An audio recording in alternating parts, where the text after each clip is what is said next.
విషాదంగా ఉండటం, జన్మించాలని సంతోషంగా ఉన్నారు అంటే ఇంకా మనలో అజ్ఞానం పోలేదు. మరణ ఏ క్షణంలో అయినా రావచ్చు అని సంతోషించి మనమందరం తెలుసుకోవాల్సింది హిందూ ధర్మశాస్త్రంలో ఏమన్నారంటే సంబంధాలు ఉన్నాయి.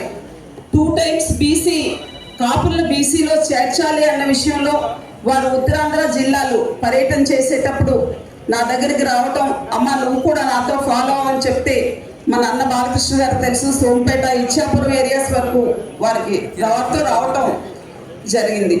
అయితే స్థితప్రజ్ఞుడు, రాజకీయాల్లో విలక్షణ నాయకుడు,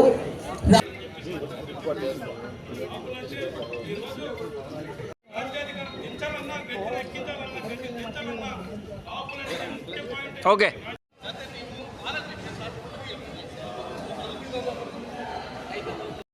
వారి తండ్రి గారు వీర రాఘవరావు గారు 2 times ఇండిపెండెంట్ ఎమ్మెల్యే, ఒక టైగర్ లా ఉండేవారు.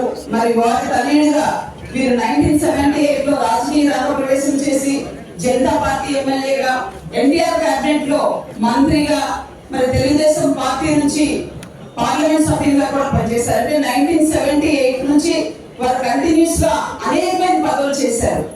ఎన్ని పదవులు చేసినా ఏ మరక అంటకుండా, అవినీతి మరక అంటకుండా, అంటే వారి బాస్కెట్ ఆఫ్ స్ట్రెంగ్స్ లో discipline, dedication, devotion, presence, fearlessness చాలా చాలా ఎక్కువగా ఉండటం వలన వారు ఆ పేరు తెచ్చుకున్నారు.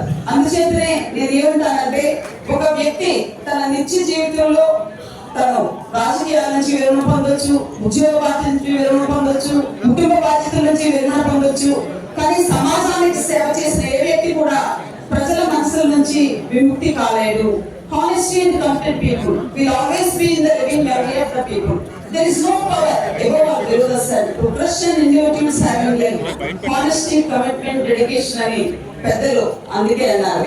ఏది ఏమైనప్పటికీ భగవద్గీతలో చెప్పే విధంగా జాతస్య ధ్రువ మృత్యు సత్యంగా ఉండవలసిన లక్షణాలన్నీ ఆయన దగ్గర ఉన్నాయి. ఆయన జాతి కోసం, మాట కోసం ప్రాణమైన వదులుకునే వ్యక్తి ఆయన.